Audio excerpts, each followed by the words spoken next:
नमस्कार। कुछ सब्जेक्ट हैं जिस पर मैं आपसे दिल से बात करना चाहता हूं, अंतरात्मा से बात करना चाहता हूं और मैं साथ में निवेदन भी करना चाहता हूं। विशेष तौर पर हमारी होम स्टेट है उत्तर प्रदेश। इस उत्तर प्रदेश में जिसको बोलते हैं कि अगर पूरे वर्ल्ड में भारत नंबर 1 है मिल्क प्रोडक्शन में, तो यूपी भारत में नंबर 1 है मिल्क प्रोडक्शन में। लेकिन यूपी में 5 मुख्य बातें हैं जो हमको जिन पर फोकस करने की ज़रूरत है।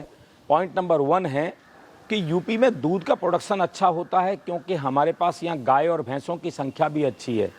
यहाँ हमारे पास ज़मीन भी अच्छी है जिससे कि हम चारा उगा सकते हैं। हमारे पास मीठा पानी है, गंगा यमुना की धरती है, हमारे पास सुंदर धरती है, अच्छा जलवायु है, लोग अच्छे हैं और साथ में 24 करोड़ की पॉपुलेशन है। तो हमारे यहाँ कंजम्पशन भी बहुत है। जितना दूध पैदा होता है उसमें से आप समझें कि 80% तो पॉपुलेशन में यहीं की जनता में कंज्यूम हो जाता है।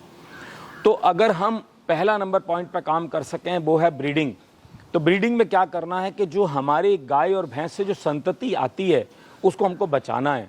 हमारा किसान कहीं ना कहीं ये गलती करता है जाने अनजाने में कि जो संतति आती है उसको सही देखभाल नहीं कर पाता है। तो अगर देखा जाए, आप जो प्रोडक्ट आपको देना चाहिए, जो छोटी बछिया को, छोटी पड़िया को, उस पर काफ की जो जिसको बोलते हैं कि हम प्रॉपर देखभाल कर सकें, उसको क्या खिलाना है, क्या पिलाना है, किस समय क्या टेक केयर करना है।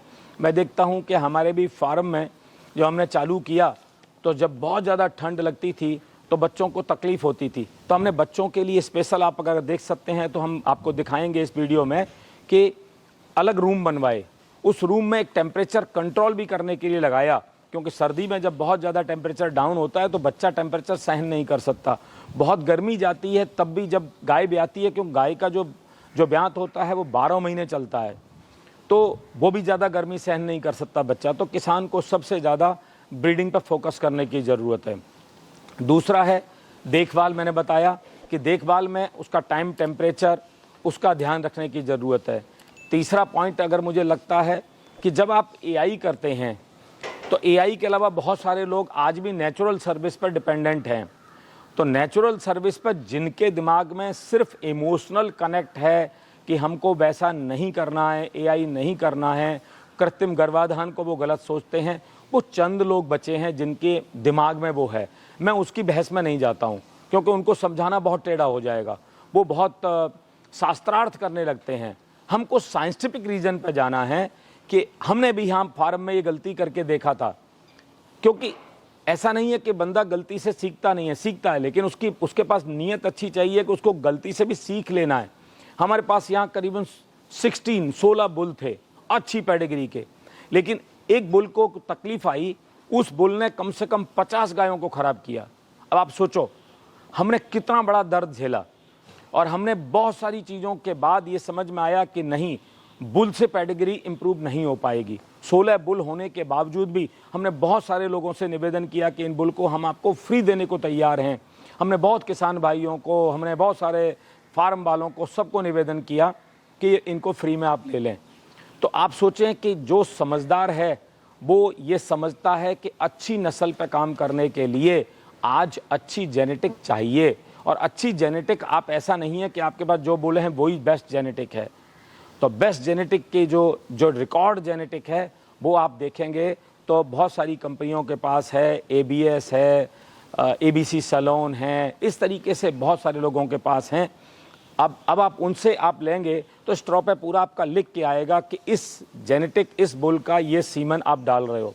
तो आप मुझे बताओ, अपनी गाय और अपनी भैंस में जब आप डालने जाते हो उसकी पेडिग्री जो है और ये वाली आपने जेनेटिक लिया सीमन से, तो दोनों की पेडिग्री डालने के बाद भी जब बछिया आती है तो उसमें थोड़ा इम्प्रूवमेंट होता है। तो हमको समझ में आया कि अगला जो हमारा जो सपना है वो एम्ब्रियो है। तो मैं पहले ही टॉपिक पर वापस आता हूँ। तो हमको जो 5 चीज़ें जो हमने बात की उसमें हमने एआई को फोकस करने की बात की।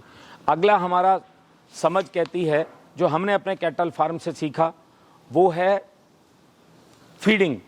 फीडिंग में क्या रहता है कि सबसे ज़्यादा अगर दूध बढ़ता है वो बढ़ता है मक्का से।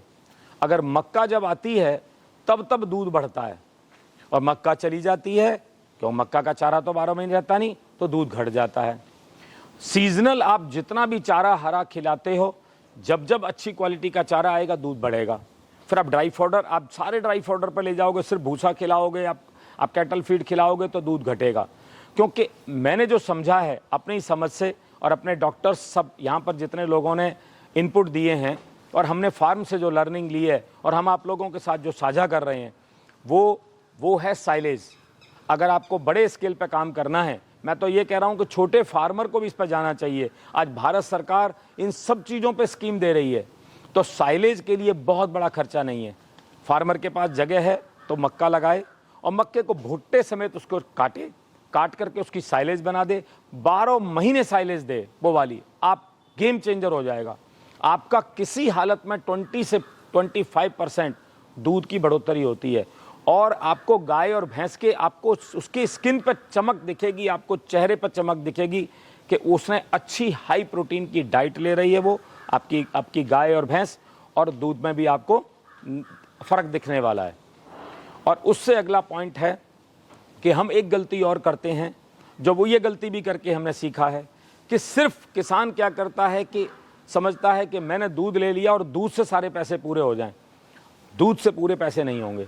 आपको अगर गौ माता अगर आपको देती है दूध, गोबर, गौमूत्र और संतति, तो आपको हर एक से आपको कैलकुलेशन करके जोड़ना पड़ेगा, तब ही आपके पैसे पूरे होंगे, तब ही पूरा बिजनेस प्रॉफिट में होने वाला है। तो हमने गोबर पे भी अभियान चलाया है। हम गोबर के भी बहुत सारे प्रोडक्ट्स आने वाले समय में यहाँ पर खुद का प्रोडक्शन करेंगे, उस पर पूरा आपको आने वाले समय में दिखाएंगे। लेकिन हमने समझ लिया है कि उस प्रोडक्ट से भी, अभी आज जो हम प्रोडक्ट बना रहे हैं गोबर का, मैंने पीछे वीडियो में बोला था, हम गोबर में से डीवाटरिंग करके पानी निकाल करके उसको ड्राई मैटर पूरा करके उसमें करीबन 15% 14% का सॉलिड रहता है, और हमारे ही डेयरी प्लांट का जो बॉयलर है उसमें उसको हम जलाते हैं। अभी एक काम हमने उसको शुरू किया है, और साथ में बर्मी कंपोस्ट का भी हमने प्लान किया है, वो भी उसमें एक अच्छा रिफॉर्म आ रहा है। गौमूत्र से अभी कुछ नहीं कर पाए हैं, उसे हमें काम करना है। संतति पे हम काम कर ही रहे हैं, वो भी हमने लर्निंग कर लिया है, और आपके साथ हर लर्निंग निस्वार्थ भाव से हम साझा करते हैं कि जिससे हमारे देश के किसान वासियों को कहीं ना कहीं हमने जो गलतियों से सीखा, हमने जो इतनी मेहनत से सीखा, हम आप लोगों के साथ साझा कर सकें। और मैं फिर से बोल दूं, इस बात के पीछे हमारा सिर्फ निस्वार्थ भाव है, हमारा दूसरा कोई भाव नहीं है बिल्कुल भी। तो ये 5 लर्निंग मैंने आप लोगों के साथ साझा की, और अपनी लर्निंग साझा की हैं। मैं उम्मीद करता हूं कि हमारे दर्शकों को, हमारे भारत देश के, उत्तर प्रदेश के जितने लोग किसान भाई हमारे साथ जुड़े हैं और भी आगे आने वाले जुड़ें, वो हमारी खुद की जो हमने गलतियों से सीखा वो हम आपको बता सकें। बहुत बहुत धन्यवाद। आनंद करो। आनंद करो।